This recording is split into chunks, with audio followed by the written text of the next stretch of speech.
I want to welcome you to the Pro Mindset Podcast. The Pro Mindset Podcast is all about diving into the headspace that results in championship performance.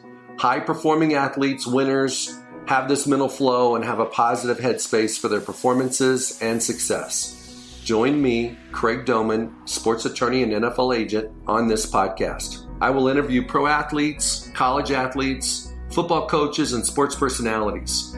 Together, we can discover how you can get in the flow and have your own pro mindset.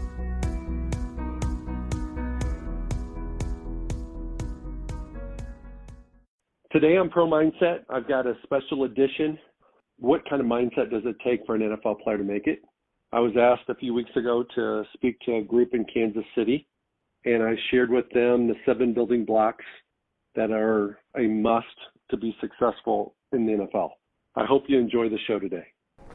Well, I want to thank you for coming today. We're going to have a good time because I'm going to talk about something that's near and dear to my heart, which is how do you manifest excellence in what you do? Everybody, regardless of whether you're an athlete or a banker, a lawyer, it doesn't matter what you do. Everybody's striving to be great. Everybody's striving to be their best self. And so when you're an NFL player, if you're not your best, you don't get to play in the NFL. So there's probably very few industries, maybe trying to get into med school. Certain things that are so competitive that if you don't put everything you have into it, you're not going to be successful. Well, the NFL is such a game where literally thousands of young boys that play high school football, and then it kind of is like a pyramid, and then you go to college, and 25 guys a year get scholarships at the D1 schools. There's 129 D1 schools. And only about 33% of those guys that get scholarships actually get an opportunity to play. And then you go to the NFL, and there's 90 guys that show up in St. Joe at the training camp. And then at final cuts, Coach Reed and all the GM and everybody basically sends 37% of them home. Those guys are the guys that are out in the real world that get to say that, hey, at one point in time, I was in the NFL. Well, how long did you play? Well, I was there for training camp in 79 or 84 or 1999, but they really didn't get an opportunity to play in a game. And so what I'm going to do today is talk about the 7 things that I found from reverse engineering an NFL player who's had a successful career. And reverse engineering, for some of my friends, is reverse engineering is taking it apart and rebuilding it and basically diving into the mindset of what NFL guys do. So I apologize to everybody else. But anyway, that was an inside joke. I'm going to share with you a handful of stories, but once upon a time there was a young man who graduated from high school in Kansas City. And something happened before his senior year that he was suspended for his senior year of high school. So he had to go to junior college. And then after junior college, Coach Snyder over in Manhattan offered him a scholarship. And he played at Kansas State, and that was in their heyday back in early 2000s. And he had repetitive ankle injuries during his senior year. So much so that they were shooting him up with Toradol and all this stuff so that he could play on Saturdays. And I can remember being at Arrowhead in the Big 12 championship game, after the game, seeing this young man because I was recruiting him. And they played Oklahoma that year. And he said, I can't feel my ankles. Well, I didn't know if I wanted to sign him, but the defensive coordinator at Kansas State at the time was a former client of mine who's now with the Patriots. He's a coach with the Patriots. He's like, you got to sign this guy. This guy's got the mental makeup. He's tougher. He's one of the best kids we have. And I checked with some scouts, and they're like, yeah, he's okay. But I signed him anyway.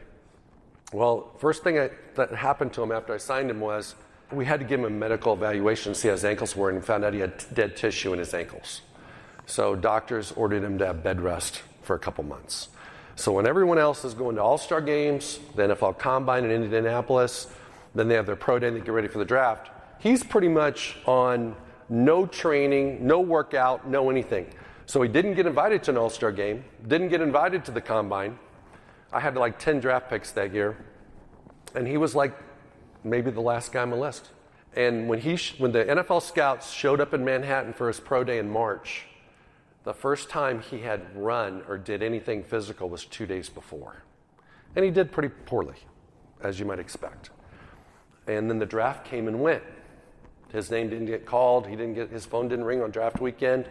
And because Dick Vermeil was the head coach for the Chiefs at the time, and Bill Snyder, being K-State's coach, were buddies, Snyder called Vermeil and said, hey, give this guy a shot. So they gave this young man a shot. That's not a very ceremonious beginning to a career in the NFL. Well, I like to do a lot of look backs. When you do a look back, you really find out what happened. This guy played in the NFL for 10 years, started for 8, he ended up starting 6 games his rookie year for the Colts. He got cut by the Chiefs at the end of training camp and got claimed by the Colts. Made a lot of money, made a lot of friends, still living in the Kansas City area today, and he's a very successful person. But the question you got to ask is, how did this guy who came from Kansas City, went to Kansas JUCO, went to Kansas State, and here he goes to the NFL as an undrafted free agent, and yet he plays 10 years and plays in over 100 NFL games? Well, the answer to that question is, what is his mindset? And so we're going to dive into what the mindset it takes, because for that young man, lost his father at 14, just didn't have like this red carpet life. Wasn't even the best player on his college team, wasn't even the best player on his offensive side of the ball.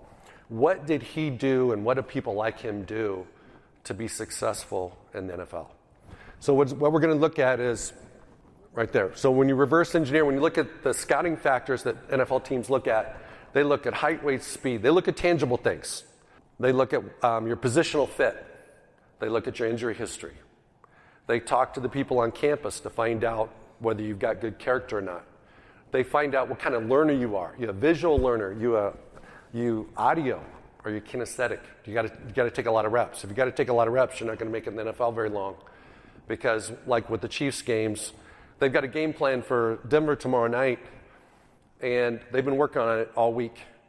And then Vic, the head coach of the Broncos, is going to have some game plan that Chiefs aren't ready for, and Andy Reid's going to have to call an audible between series and tell Mahomes, hey man, on this choice route, instead of it being A and B, now it's going to be C and D.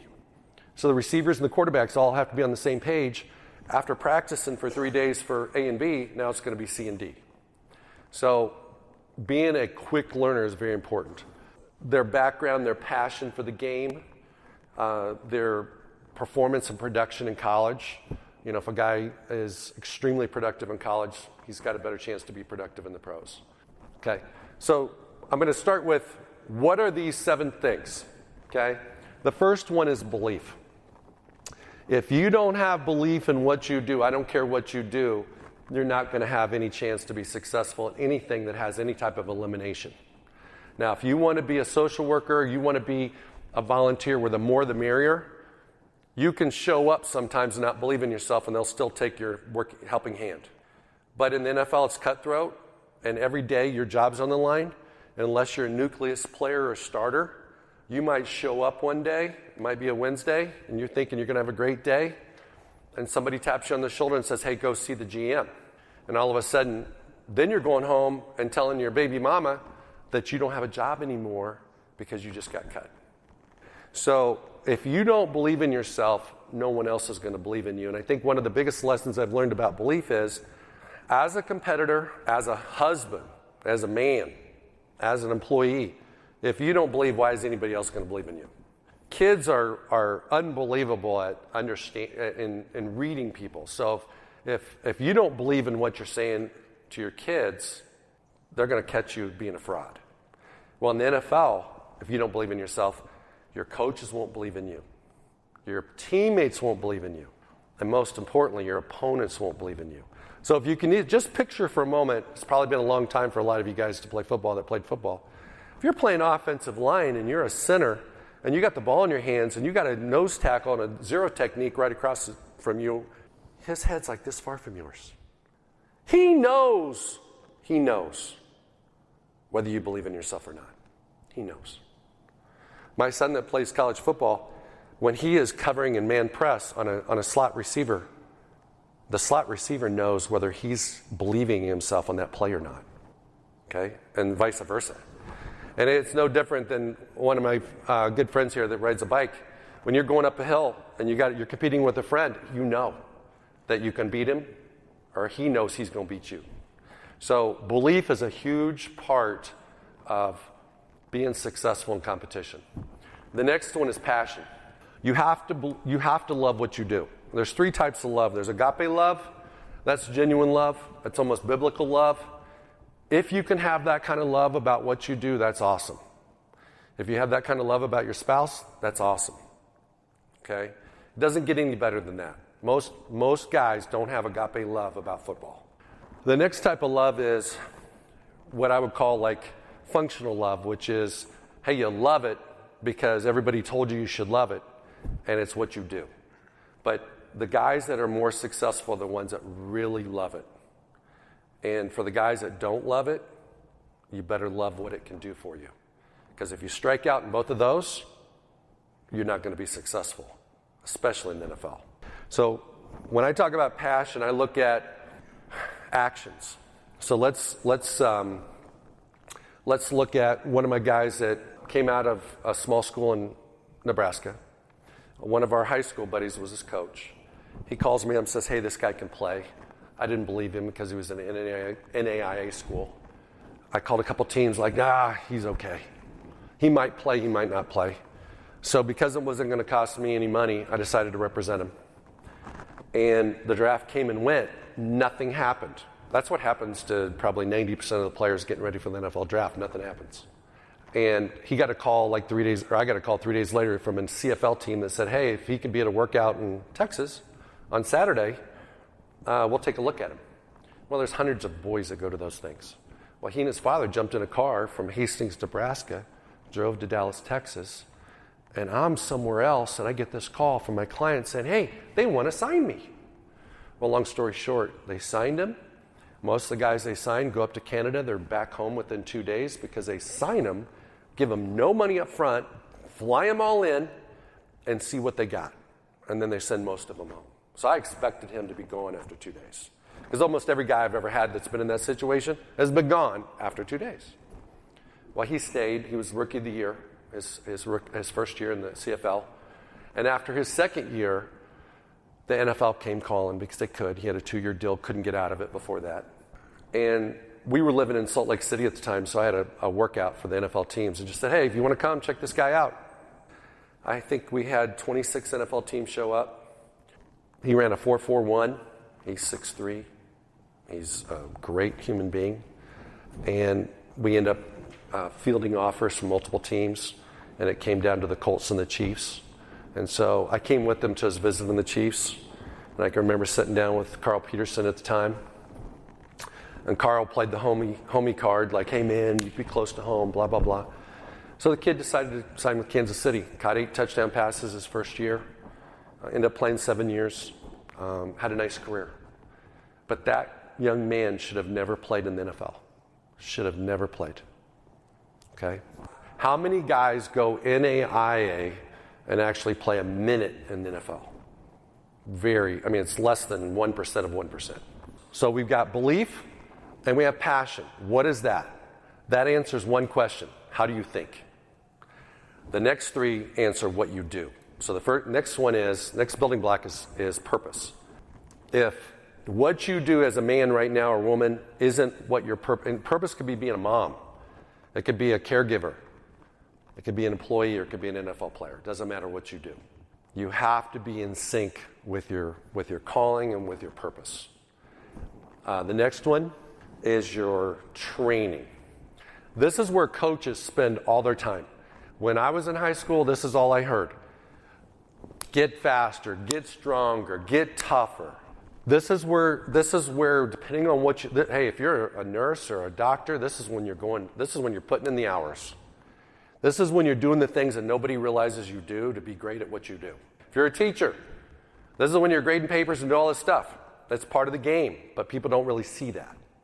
NFL guys have to spend a lot of time training. It's diet, sleep, recovery, rehab, getting in the playbook, watching extra film, being mindful of who you hang out with, all those type of things. The next one is lifestyle.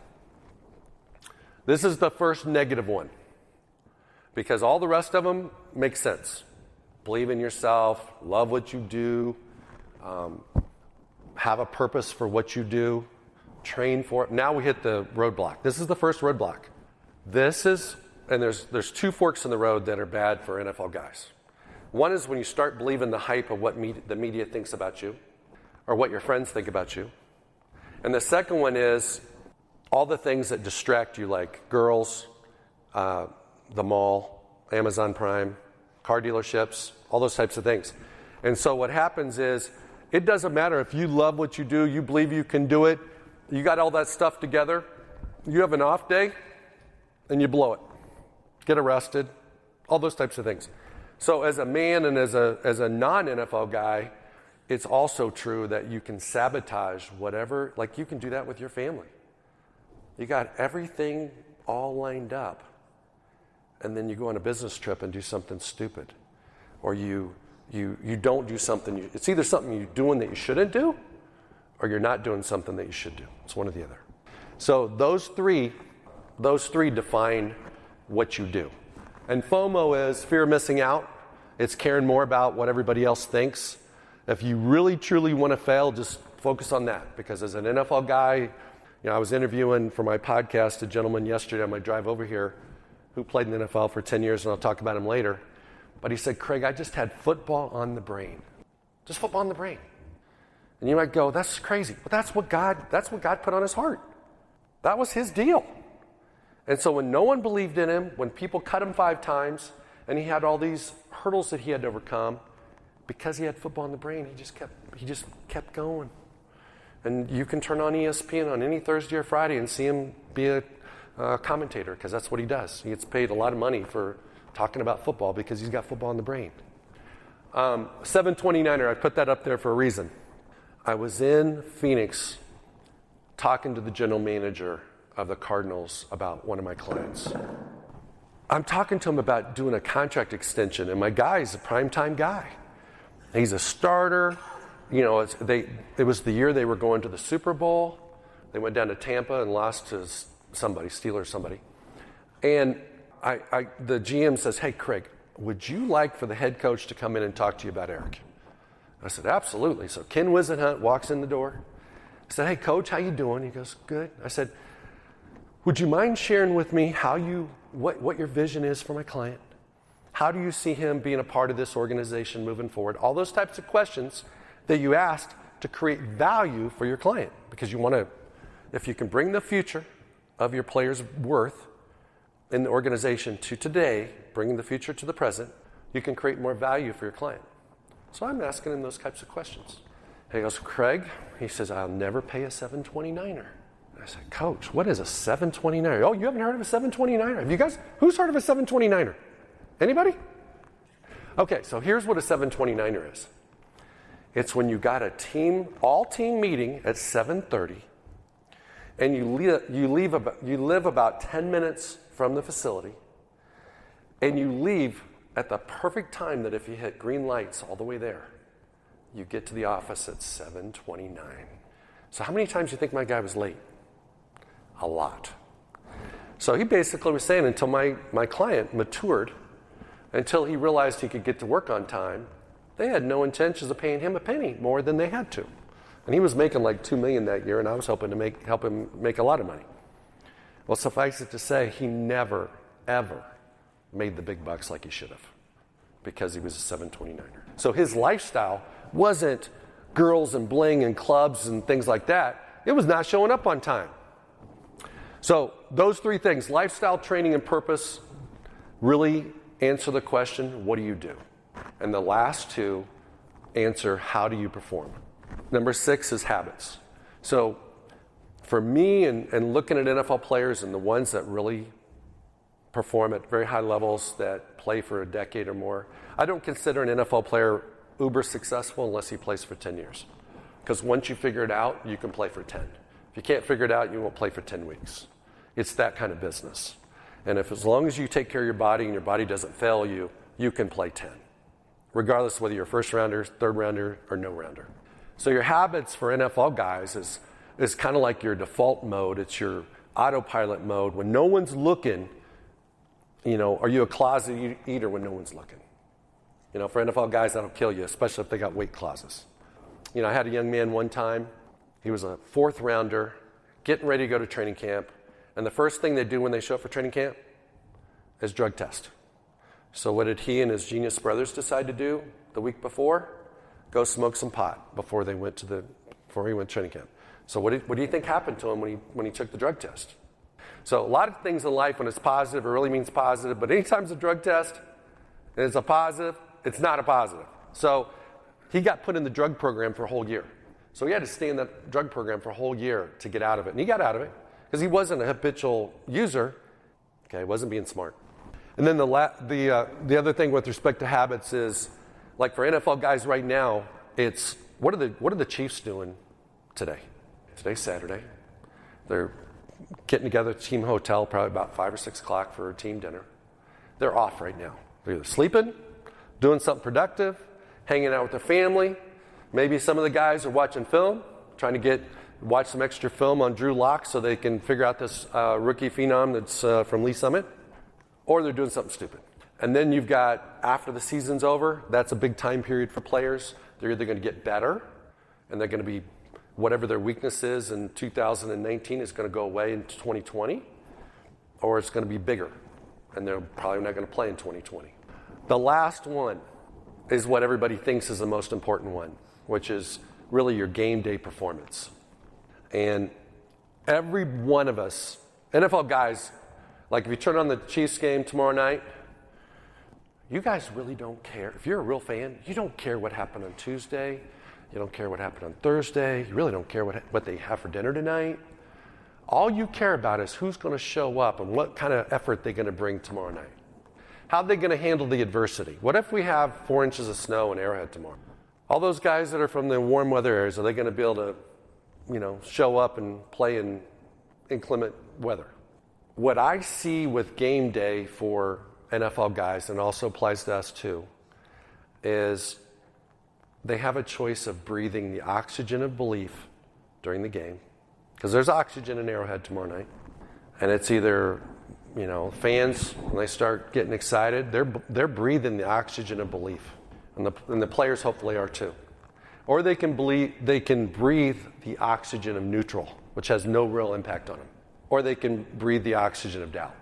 And so I don't know if it's ever happened to any of you guys, ladies too, where you had a meeting, you had an appointment, you had an opportunity, and when you're going in, you're thinking, this can't happen.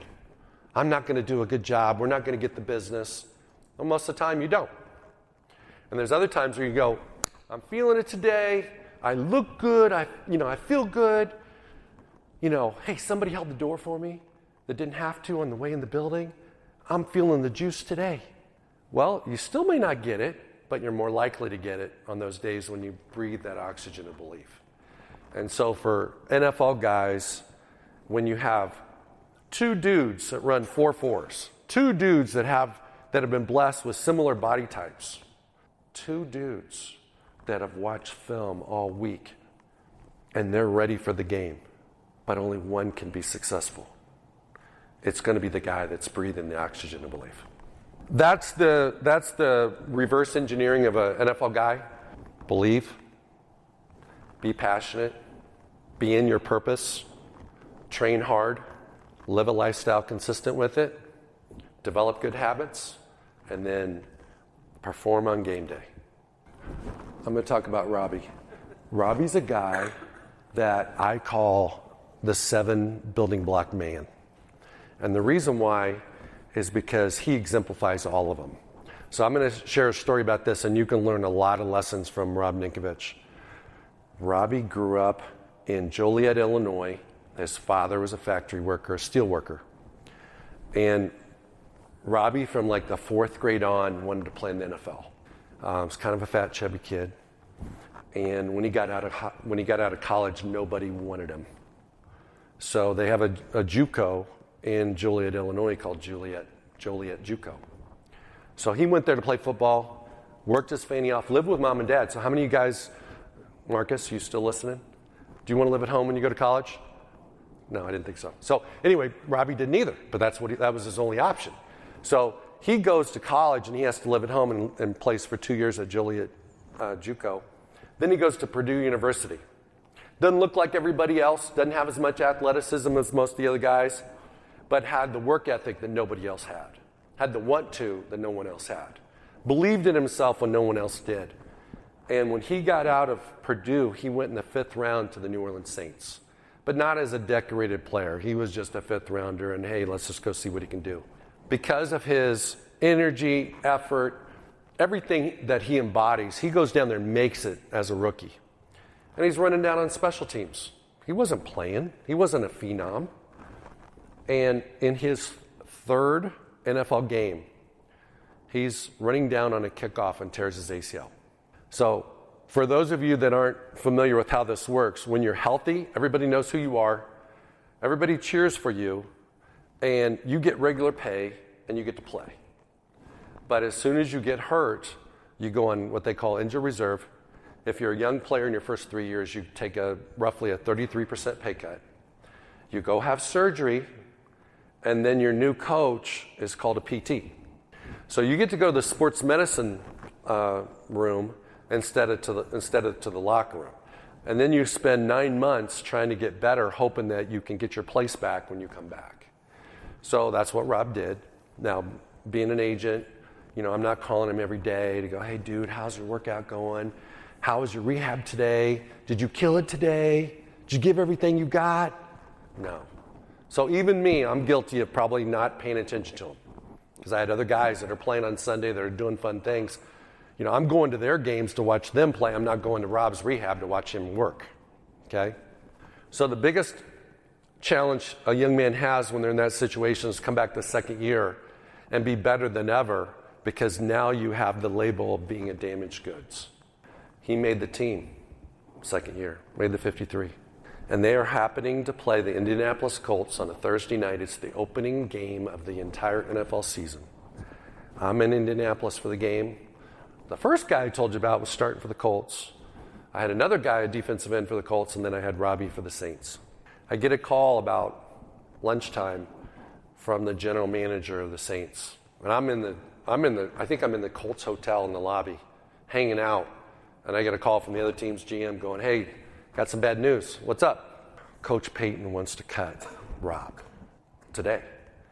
I'm like, now? Game's in like 6 hours. He goes, yeah. I said, why? I don't know. I said, can you find out? He said, yeah. So he calls me back in like 10 minutes and said that Coach Payton, who's a Hall of Fame coach, going to be a Hall of Fame coach, wanted to sign a 4th quarterback for the game. Well, if any of you pay attention to the NFL, you know that today you only keep 2 quarterbacks in the active roster. Never 4. So it was just a move. It was a nonsense move.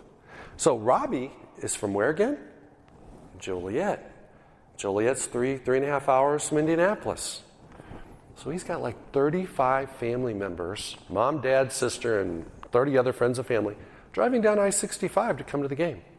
So Rob calls his sister because he knew if he called his dad would drive off the road. So he calls his sis and says, hey, I just got cut. And it wasn't until about 7 years later, I'm at Rob's house before a playoff game in New England, that his sister is sharing with me what happened, because I didn't know contemporaneously what happened. But what happened was she got the courage to tell her dad what happened, and they were driving down I-65. He pulls off at the next exit, goes into the gas station, rips off his Saints shirt, throws it in the trash, and bought off the rack a Mallard Duck shirt. So they in their family, that episode is called the Duck episode, because that was when their dad is they still decided to go to the game, even though Robbie was on a plane back to New Orleans while 30 plus family members are watching the game that he was supposed to be in. So as an NFL guy, something you don't realize is that some epic times are very negative, because everybody's thinking they're going to come see their friend, their neighbor, or their cousin, or their brother, or whatever it is, and he's not even there. So I'm going to fast forward Robbie's career. He gets claimed by the Dolphins the next day. He goes down to Miami, and they have a first-year rookie coach by the name of Cam Cameron. And Cam must be, he's a really good guy, but he must not be a great coach, because they started out 0-14. So Robbie was potentially going to be a part of a team that was an organization that went undefeated back in 72, and in 05, completely defeated. But in the 15th game, they were hosting the Ravens, and I happened to be at the game, and I had a really good player on the Ravens, and I had a handful of guys on the Dolphins, and they beat the Ravens in overtime. So they won 1-15. So after the season, I tell all my clients, go in, talk to your coach. They have these, what they call exit meetings. Find out what you can do to get better. What is the thing holding you back? If you're a starter and you want to be a primetime guy, what do you got to do? Go from this space to that space. If you're a backup, what do you got to do to become a starter? And Cam Cameron basically told him, you don't look like an NFL player. You don't have a body type consistent with an NFL player. And I don't believe your potential is something that we're going to want around here. So I was felt bad that I told him to go in and talk to the coach, because the coach was very negative to him. 2 days later, Cam Cameron was fired. Okay? They brought in Bill Parcells, Sperano, Jeff Ireland was a GM, and they changed their defense. So he was a defensive end. He had to move to Mike backer. So his career is going really well so far. Wouldn't you say? Yeah. So in his first 2 years, he played in 3 games. Then his third year, they decided to put him on the practice squad instead of keeping him on the 53, but they liked him enough that they agreed to pay him regular money on the practice squad. Today, the practice squad guys make $7,200 a week. Minimum rookies make $29,000 a week. I don't remember the numbers back then, but he was making the 29 being on the practice squad. In week 11, they activated him. Said, hey, we're going to see what this guy's got. He got to run down on 3 kickoffs. It was pretty cool. And he got cut the next day.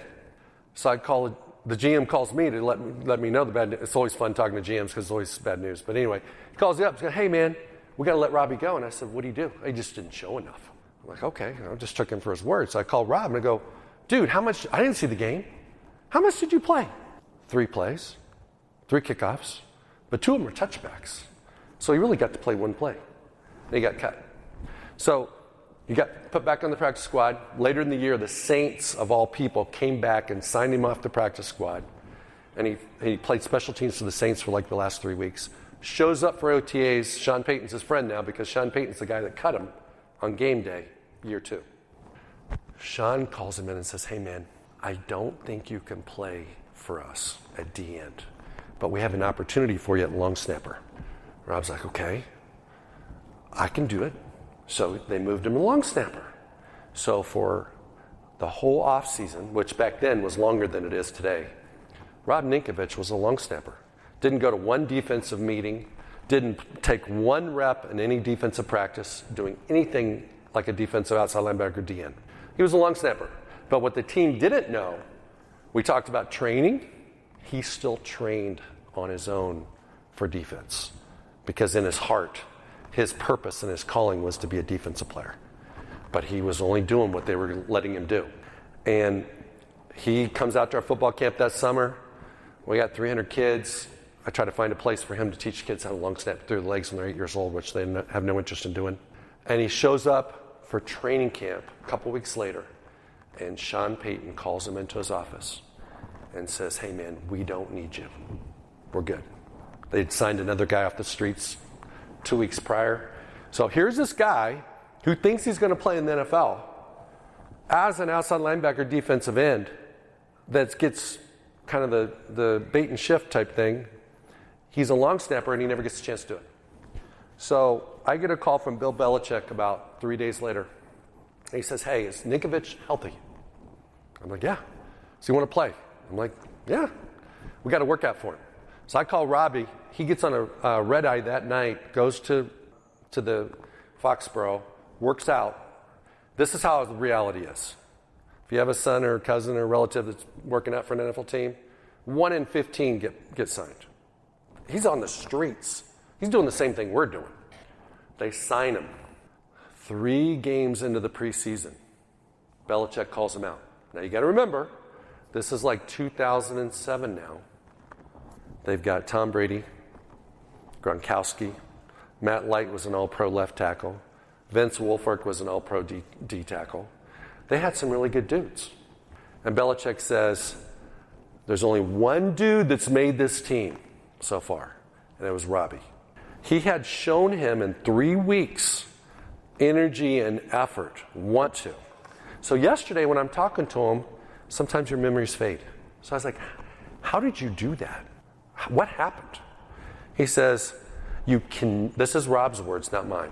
He says, you can never win by beating somebody you should beat.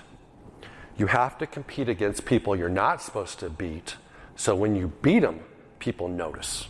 So he said, when we did one-on-ones, pass rush drills, one-on-ones, he said, I went against our best player, which was Matt Light, the all-pro left tackle. And he said, I beat him on a speed move. I don't think he was ready for it. So Skarnecchia, who is the O-line coach, got mad at Matt Light and said, do it again.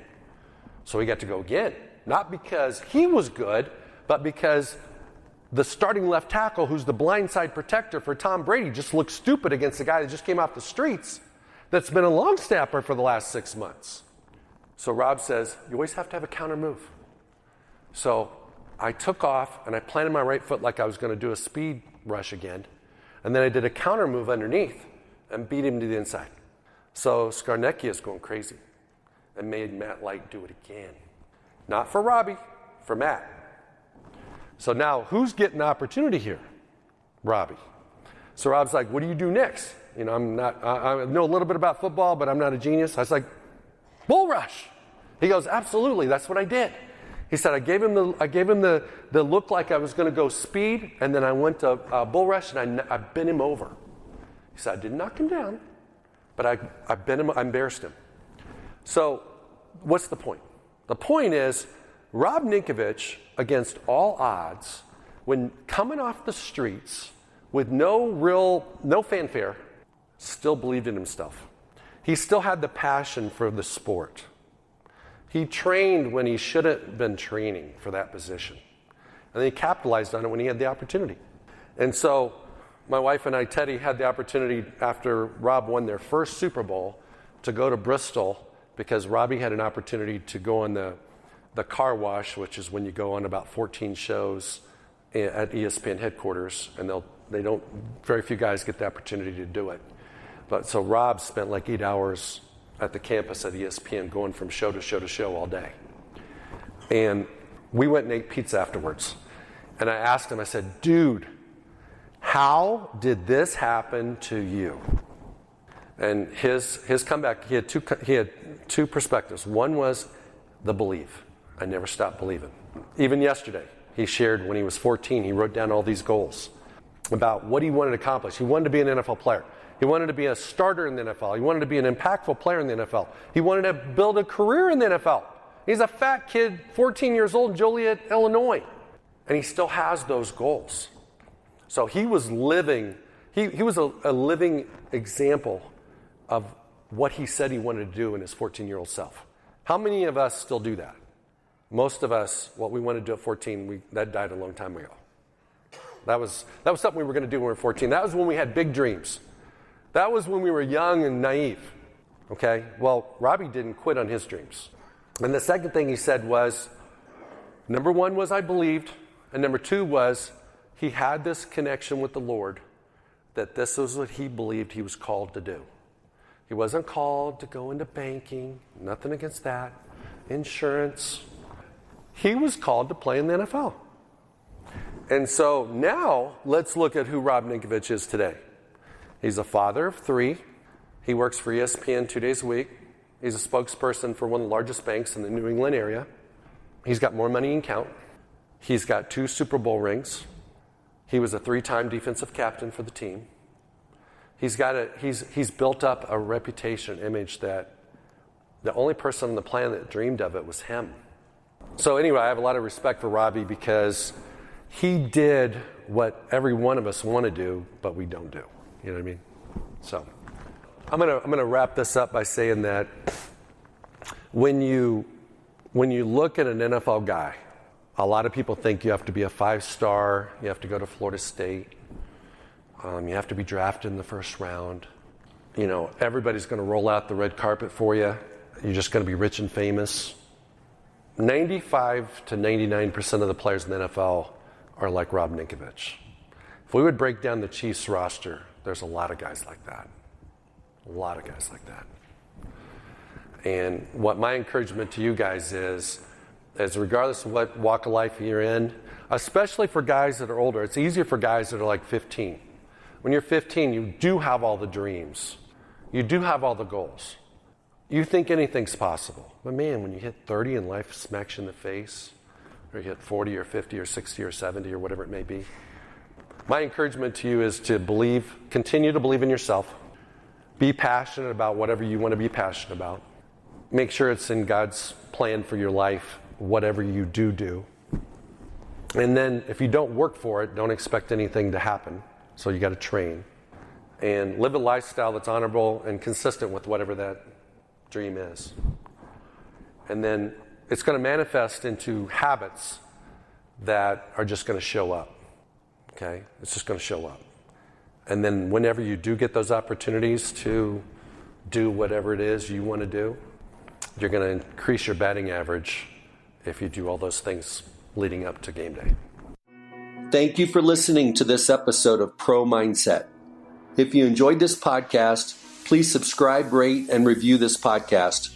5 stars, of course.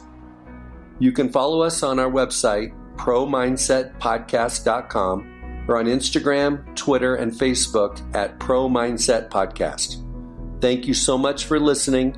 We'll see you the next time.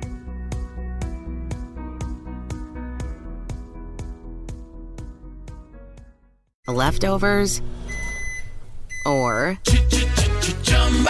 the DMV Number 97 or house cleaning or Chumba Casino always brings the fun. Play over 100 different games online for free from anywhere. You could redeem some serious prizes. ChumbaCasino.com. Live the Chumba life. No purchase necessary. Void where prohibited by law. 18+ terms and conditions apply. See website for details.